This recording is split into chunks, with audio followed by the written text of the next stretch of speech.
урматтуу президентибиз Садыр Нуркожоевич, бул трибунадан сизге да кайрыламын.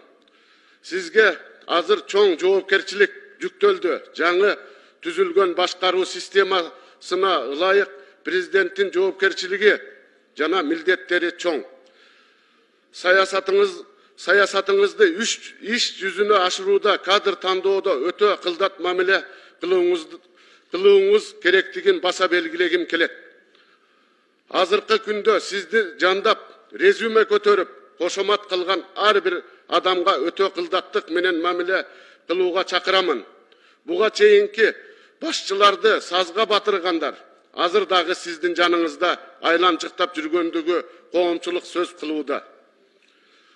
Бул сынды сиз душмандык эмес, достун күйүп айткан сыны катары кабыл аласыз деген үмүттөмүн. Ооба, мен сиздин жүргүзүп жаткан саясатыңыз менен реформаңызды колдоймун. Бирок айрым саясий маселелерде сиз менен көз карашым туура келбей тургандыгын сиз жакшы билесиз. Эгер сиз жаза басып катачылык кетирсеңиз, бул трибунада ачык сынга ала тургандыгымды баса белгилеймин.